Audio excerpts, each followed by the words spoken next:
Hey everyone, it's me Mario here, and welcome to the Mario Podcast episode 2. If you're wondering why if we got this random ass background, yeah, I just couldn't get the other one to work, to be honest, and also the microphone at the PC stuff is it's awkward to record, and since it's just easier to do it on since it's easier to just do it from something like this, I just decided to do it. So yeah, we're probably gonna have this background for quite a while. Anyway, it's been a while since we've done one of these podcasts. Obviously we did episode 1, but then it kind of left out.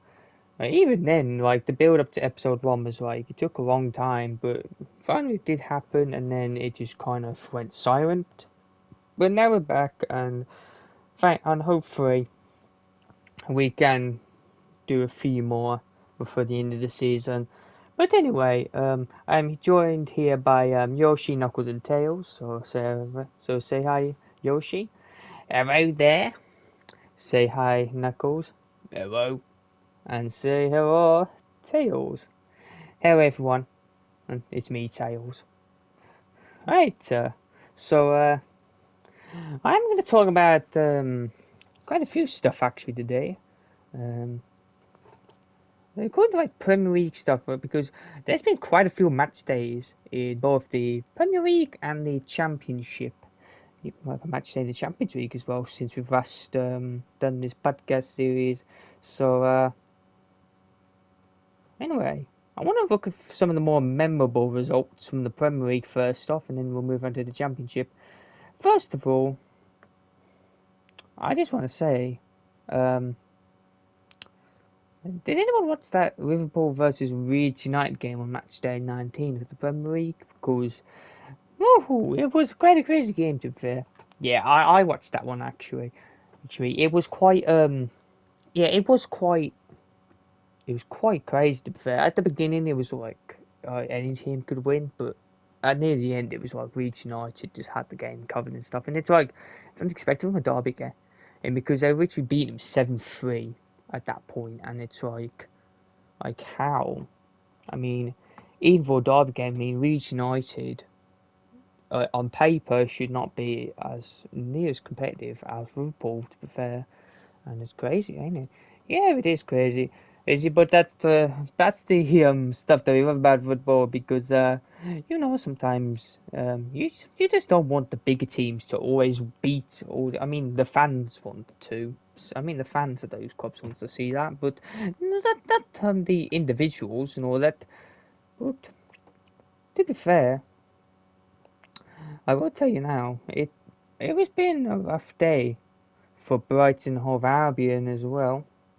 As we change subject here, Brighton Hove Albion on match day um, 19 lost 9-0 to title rivals West Bromwich Albion, and really, that is just crazy, ain't it? Yeah, it is crazy, isn't it? Like losing to your title rivals, so scoring like that, especially when you're like it. That was a like decisive game as well. That I mean, if Brighton won, it wouldn't guarantee them the title, but it would change the momentum a lot. But to be fair, they were coming off this match day. They were coming off match day, um, losing, being losing 5-1 to Manchester United, and they did score the first goal at that game as well. Manchester United were leading, I think for half time. They were leading from I think for half time Brighton were leading at Old Trafford, and then it just completely fell apart. Debuting Jesus Ferreira scored a hat trick as well, which didn't make things any better for them. But it was under the new manager. Oh yes, sir. Oh yes, it was under the new manager. That was the first game under the new manager. It was quite a good game for his side, to be fair, because yeah, that's how you want your side to start off, don't you? I mean, he's quite a legend, isn't he? He's quite a legend, isn't he? Ruud van Nistelrooy. Boy. Yeah, a lot of the OG Man United fans would remember him, but it's great that he's actually doing stuff.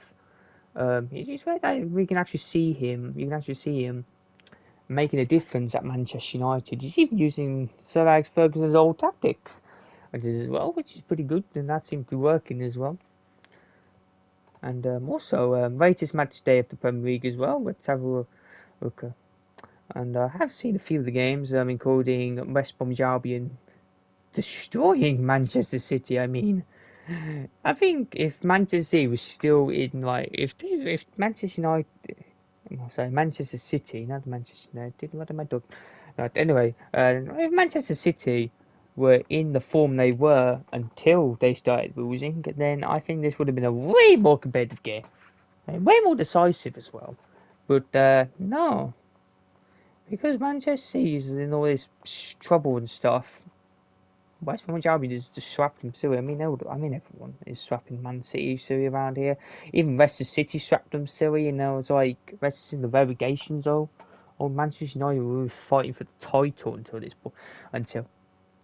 literally like match day, until really they lost to like Liverpool and stuff and all that, and then they lost to Burnley. And we saw, and either way though, I am gonna say my favourite game. What was your favourite game from the latest Premier League match day? I'm Yoshi. I'll ask you first. I think it was honestly. I've watched all the games, obviously, because like I work. I do a lot of research on the games, not just Chelsea, obviously, but then League One right now, which is a bit sad. But well, I've been looking at the games, and to be honest, that Leeds United versus Birmingham City game, I really liked that one actually, because it was the way there was like the comeback from that game was really good. To be fair, because because at one point Leeds United were 3-1 down at home, and then you're like and then everyone was like, no, they ain't gonna win, they ain't gonna win. I literally, like, even then, they no one believed they were going to score. They don't believe they were going to score a goal or extra. To be fair, a lot of Leeds United fans were actually leaving the stadium as well, which says a lot. But Leeds United, Fib, Fibbo actually scored. Like, he's literally a Barca reject as well. Which makes it even more crazy because legit he went from a Barca reject to scoring a hat trick and making a comeback for 4-3, and that's like I that is really good, to be fair. Yeah, I can see what you chose that game because really it's a crazy game. Like a lot of people wrote off the game, but of course it came out to be a Leeds United win in the end, and no one expected that. Anyway, Dales, what was your favourite game? Honestly, it had to be Blackpool versus Brighton and Hove Albion because you do know that these are two seaside teams as well. So it's like, in a way, it's kind of like a seaside. It's not like a derby. It's like it's got no derby, but to me, it's kind of like it's a seaside team going up against a seaside team. So it's kind of like a seaside battle in a way, isn't it? Isn't it? So obviously Blackpool, like, but kind of like what Yoshi was saying about the Leeds United game.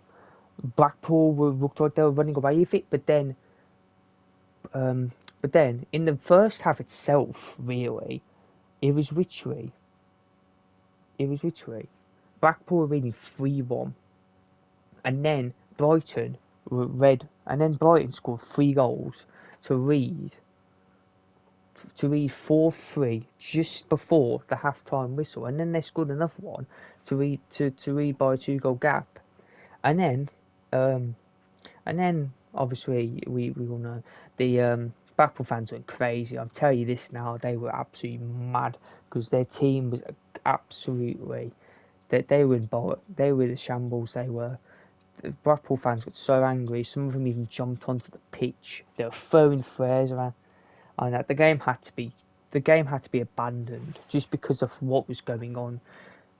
Because it was just crazy. They couldn't get him off the pitch. They just couldn't get him off the pitch. It's more and more just came, didn't they? Oh yeah, it did actually. It got really crazy. But either way though, Knuckles, what was your favourite?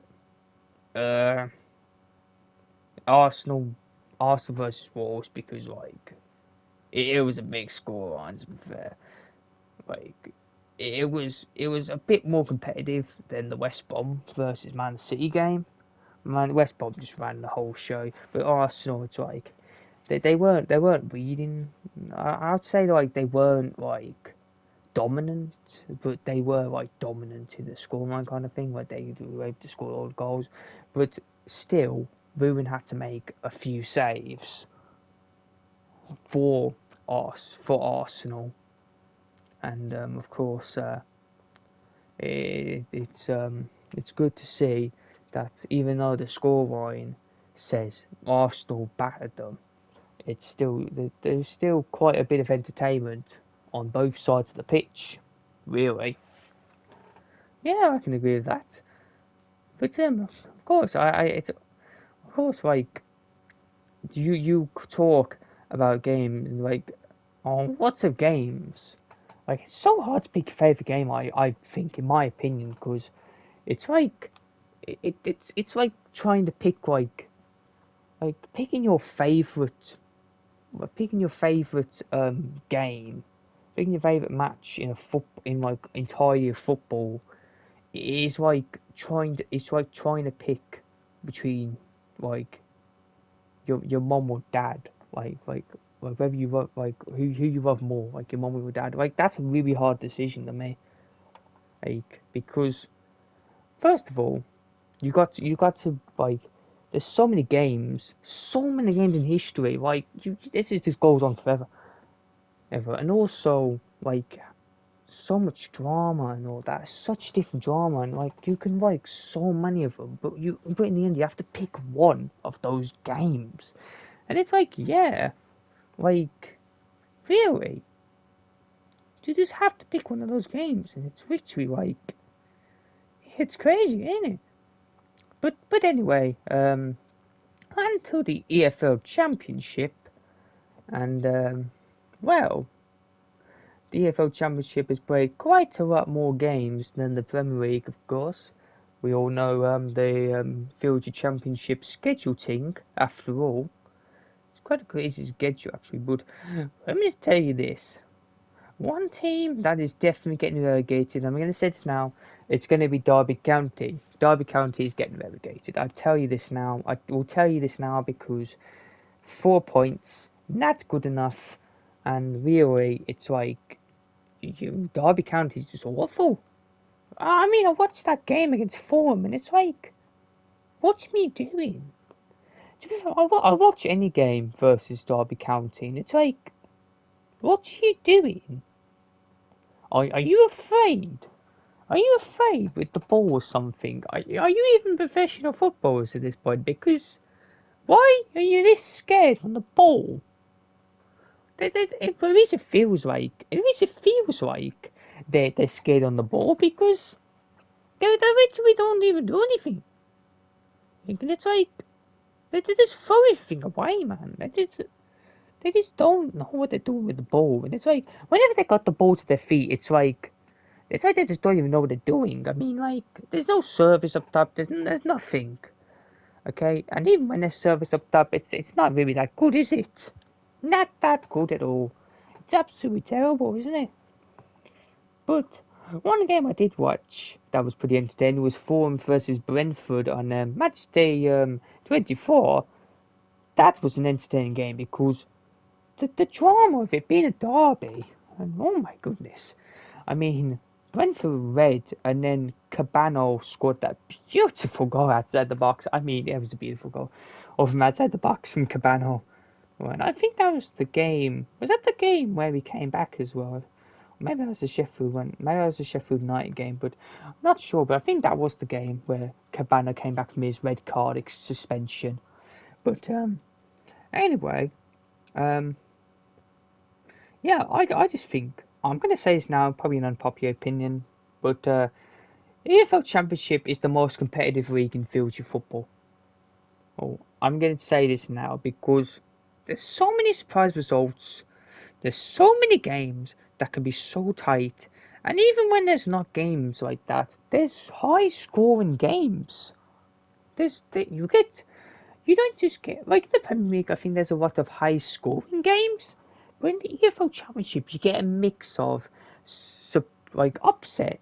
You get a mix of like surprises, um, tight games, high scoring games, um, and all that. And it's like really that is just like to just have all this in one league as well.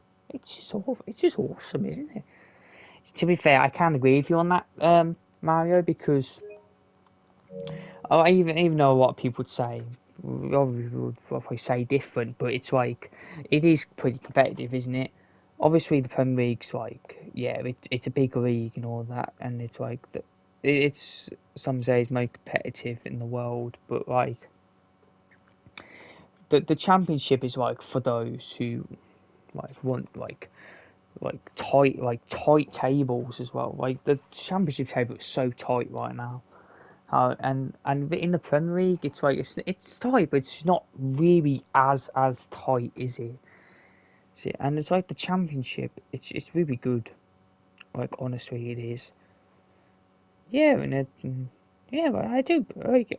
I think some people would agree with me on this as well, because it is really good.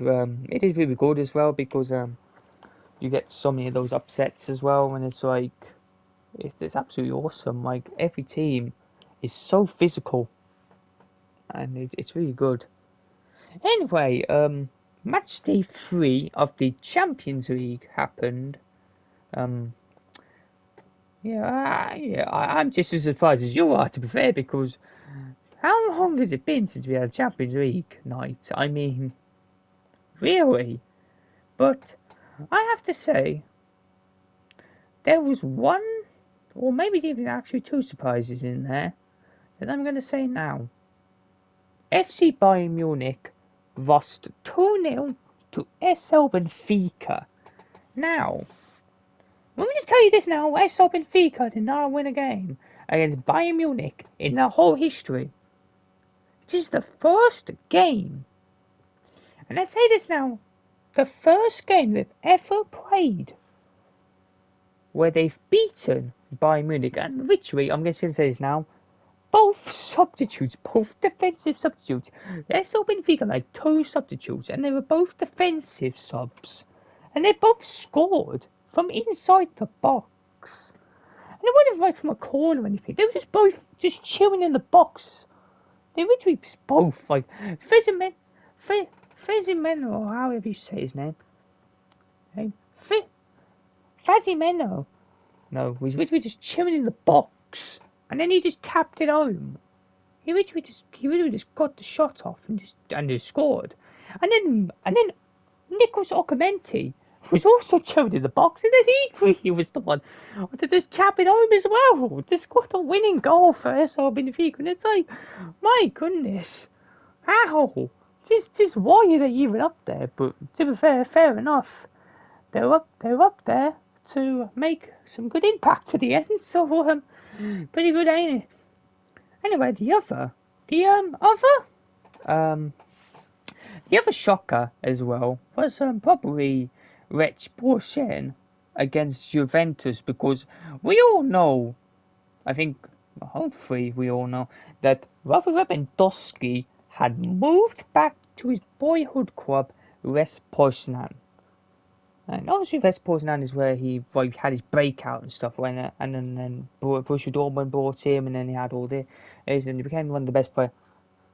He became the best Polish player here in history of Poland, but really, he was a really good player for them in that game. He still has it. He's still got it. He Red Portland beat Juventus 5-3. Robert Lewandowski scored 4 and got an assist. That's 5 contributions in the same game, and against Juventus as well. I mean for real though, it's like he went to Lech Poznan to like play his final years, and yet he's still playing in the Champions League against competitive opponents. And it's like, my goodness, you can't. It's really crazy, isn't it? But anyway, it was pretty good it was a pretty good Champions League night for lots of teams and all that, and really for the fans as well. So I would say it was good. It was good, wasn't it? I don't watch a lot of Champions League, but it is good, ain't it? You know, I've heard a lot of good things about it. Yeah, and I've heard of it, and I watched it a few times. I watched some of the games. I don't normally watch some of the small games though, because well, maybe I should. Maybe you should watch some of the smaller games, because quite a few surprises sometimes. Yeah, I think you're quite right there, Mario. Because really, um, I mean, Red Sports and which would be Juventus. So yeah, maybe I should. Well, anyway, enough of the Champions League. We're actually going back to Championship in a minute. Actually, not even in a minute. But right now, Cardiff City. My goodness, they were bottom of the league, 0 points, and then they got that draw. They got that 0-0 against Fulham, and then everything started to change. They originally went from bottom to escaping the relegation zone, beating Preston North End, by the way, beating literally beating some like the better teams, and really, if they didn't have the form that they have right now, then literally they would not be they would be absolutely battered. But legit, they are beating teams like Brentford now, like Brentford and literally, I cannot stress it enough. I cannot stress enough that this team is bottom of the league, and now they're somehow outside the relegation zone. Like, and they haven't lost the game since that. And I don't think they've lost the game since I don't think they've lost the game since that Fulham draw as well. So really, it's quite good for them, eh? But also, a big key part of it as well comes from their youth prospect Mark Tomos. Now, Mark Tomos, we don't know a lot about. A lot of people don't know a lot about Mark Tomos, but he's like he's like apparently his parent. I think his dad's from I think his dad's from Wales. His mother was from I think Ghana. I think his grandmother. I think his mother's parents. Well, I think his mate. Yeah, I think yeah, his granddad's from Nigeria, and his grandmother was from um Ghana as well. So and that's his mother. That's his mother's parents. But he chose to be Welsh because he was born in Wales, and he used to play. He really liked Cardiff City when he was young. Yeah, I think he said it in like a cause of like interview with someone as with some interviews as well, that he said like that he loves Cardiff City because he was able to like he connected really well. He had a lot of friends. He had a lot of nice friends as well. He met a lot of nice people who were Cardiff City fans, and he just grew a love for the club as well, which is really nice and fair because when you like when you grow a love for a club that you didn't that like beforehand you didn't think you would do, then that's quite good, isn't it? But really, like it is good that he is like he is like this because it's his love. You know, he loves the club because they gave him a chance, and really, I can see him staying at Cardiff for quite a while.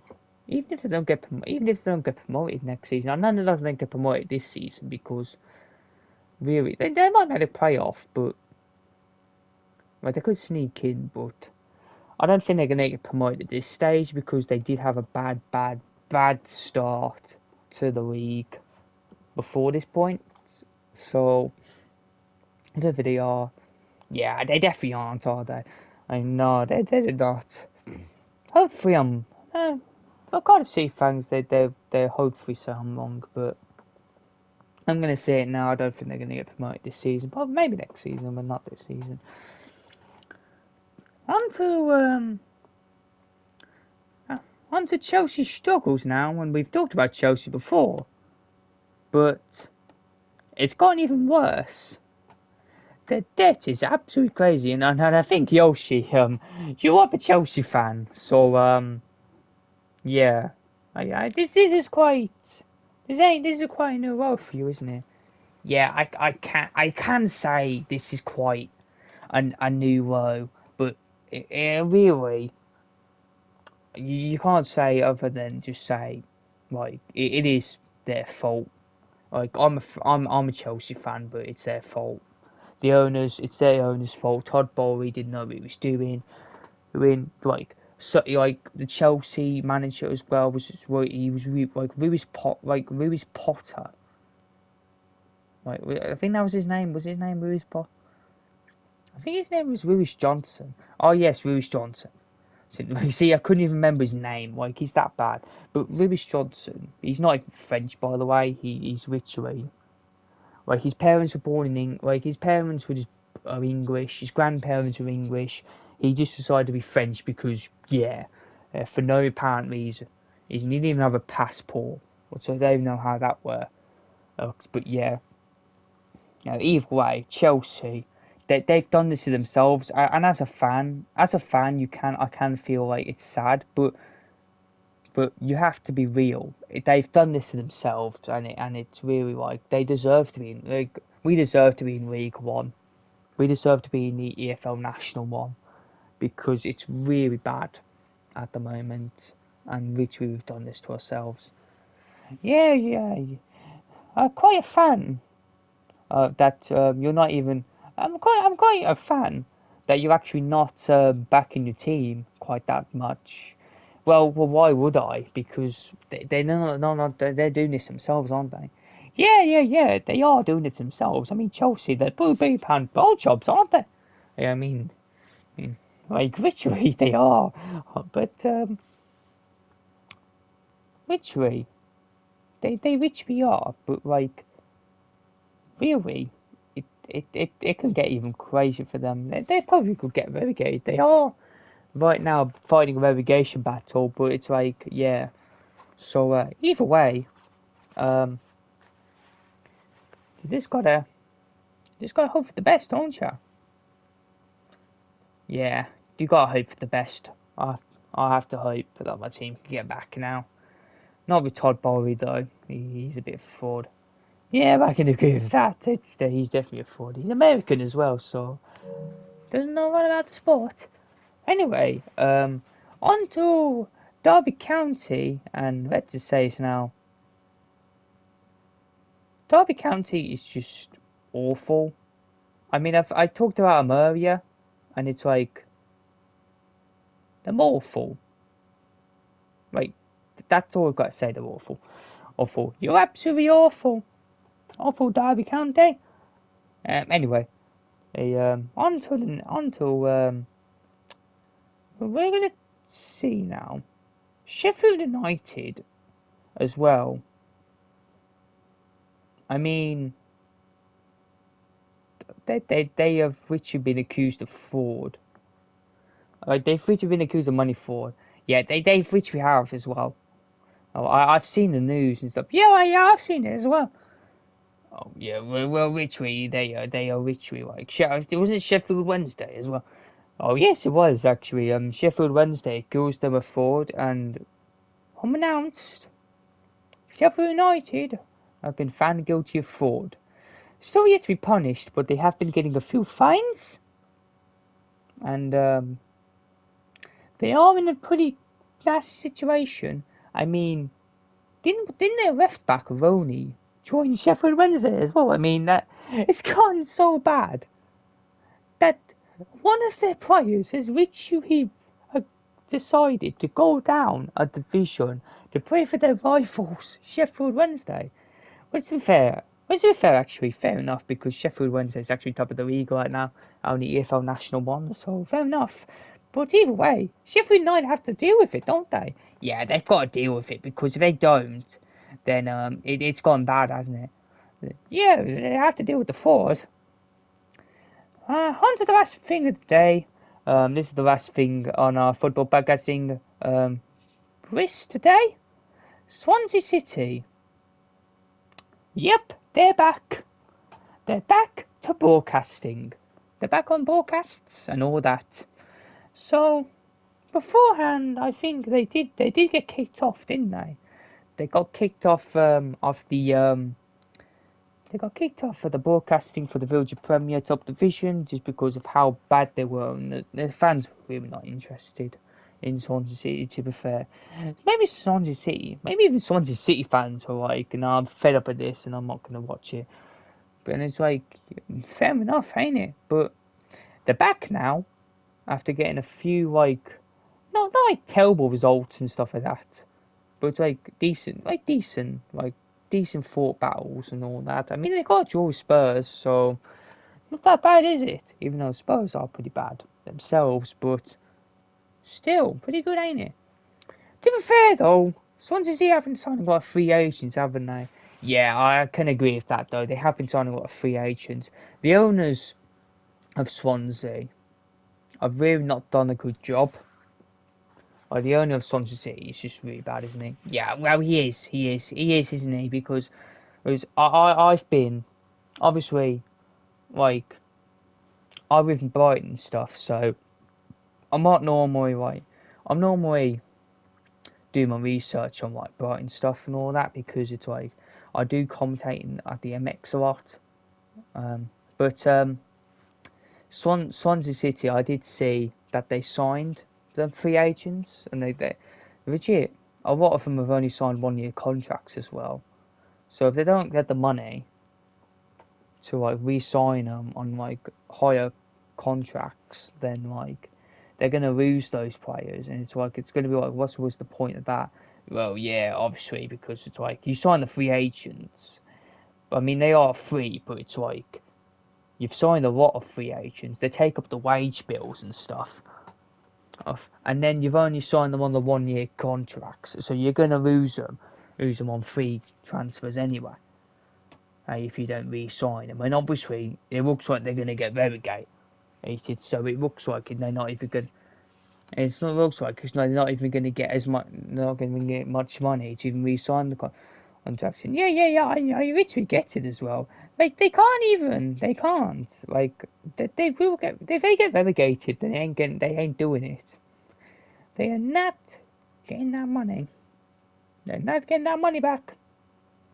They're not getting their money's worth. I trust you that now, and they're losing a lot of players for next season as well, if not. Either way, though, Swansea City, the manager's just doing the best he can with these stupid ass owners. I mean, they're pretty stupid. Some owners will be owners and do a terrible job at it as well, I guess. Either way, thank you for listening to the football podcast, Mayo Football Podcast, and joined by Yoshi, Knuckles, and Tails. And hopefully we'll see you soon for another episode of the Mayo Football Podcast. And of course, I will be joined by different people. Or maybe not. Maybe I will. Maybe it'll just be me. I don't know. I don't know who joins me on these. I mean, to be fair, I didn't even know Yoshi, Knuckles, and Tails were even here until I just started getting the recording set up and all that. So anyway, thank you all for listening, and hopefully we'll see you soon. Bye. Do do do do do do do do do do do do do do. No, you forgot to turn up. Oh, sorry, sorry, sorry. Goodbye.